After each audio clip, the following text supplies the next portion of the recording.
Okay, I'm going to do the measurements for the Wrapped Journal by Eileen Hull and a accordion pocket insert for it. And you can do one or two because since I make my front and back section the same size, then I'm only going to make the pocket the one size. And I'll explain that in a minute. This is how the pocket insert will look. And you can put one on the front and one on the back cover. This one is going to have a recipe theme, so it's going to have two, one here and one here. I mostly put just one together to this point so that you could kind of see it. I don't add the inside to it until I have actually attached this to my covers. Then, just like with the other journals I made, this will get glued in there, and then the front layering piece will be on the top of that, because this is just more or less a joining tab. And just like with the other pieces, here's the beginnings of my accordion box. I just got through gluing this one, of my accordion box section.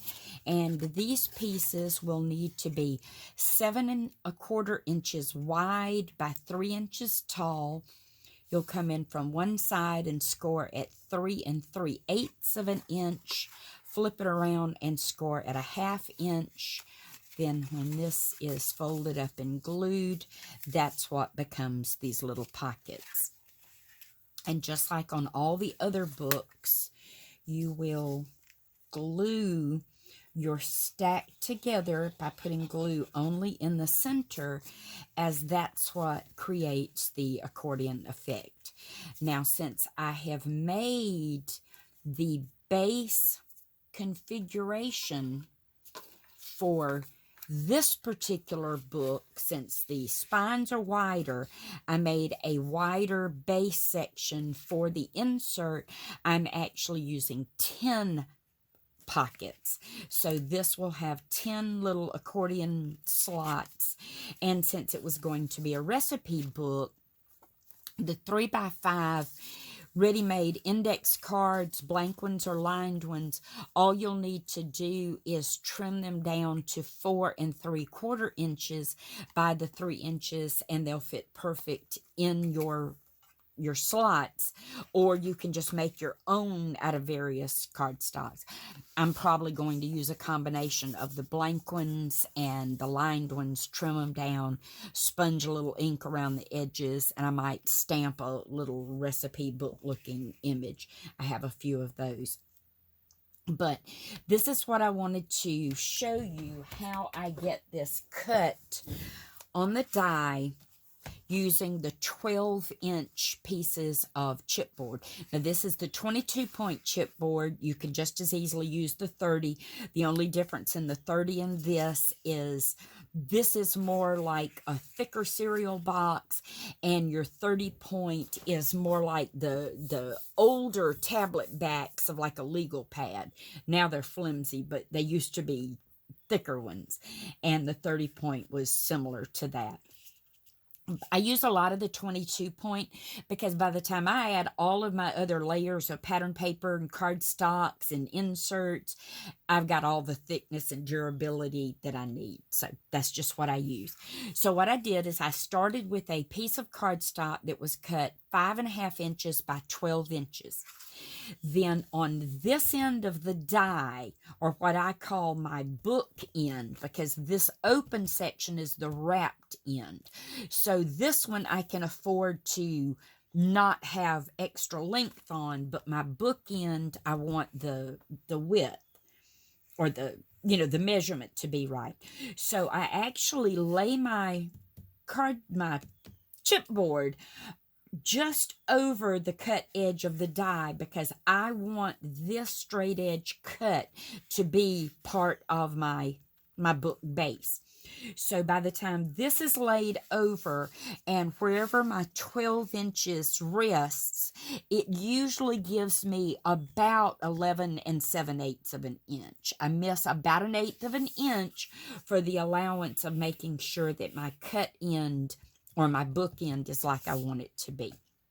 So if you were going to pre-apply patterned paper of any sort, you may want to put that already on this side. Make sure you have it face down. So when your die cuts and comes off and you fold all of your parts up, this is what you get. Now, this section on the die is 3.5 inches and this section is 3 3/4. I like for my book base to be exactly the same. So what I did was I put cardstock over these two sections. So all I got was the slightest little indentation of where those score lines would have been. Then I put this in my scoreboard and I go back and I rescore this piece for where I want my spines to be. This side, the first spine is already in place, so all I do is score the outer edges. For this section, I go over just the 3.5 inches, which is actually going to move the score line of the die over a little bit. And it's easier if you do have something there as a buffer, otherwise you kind of have to fool with it a little bit. So I score there, and then I just go over the 1.5 inches and rescore. And that's how I create more of the boxed book effect versus this one not actually scoring until right here because I can see the faint indentation. But by the time I add my patterned paper to that, you or anybody else wouldn't know the difference. That's just how I create with this die. Same thing when I don't use the wrapped end and I only use just what I call the book end of the die. Then I can still make little books that are 3.5 inch wide covers with the 1.5 inch spine and do all of some of the different, inserts that I've done to them. So anyway, that's how I use the die for making my book base. And let's see, this is how I score it. 3.5 inches, 5 inches, 8.5 inches, 10 inches. Whatever's left here is my wrapped end. Then this is flipped over because die facing side is going to be top and wrapped end. So then this is the section that I know I'm going to work off of to create all of the inside of my book.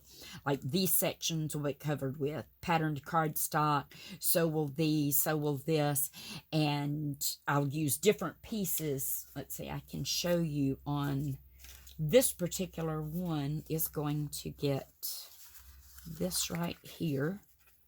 And this is going to line the entire inside, except I think I have my pieces upside down. So they would actually be turned like this, so my little silverware will be the right direction. But the inside is all going to have the same look. The outside will look a little bit different. So I'm going to finish getting all of my Distress ink added to my base piece. You'll see where I've started it here. So when I do all of my layering, I already have my distress ink on, and then I just do a light sponging on the edge, mostly to take away that white die cut edge more than anything else. And I just like the look of the kind of vintage that the craft gives you, and then the colors of cardstock, and especially since this was going to be a little recipe themed book. So I'll get the rest of my ink added and then be back.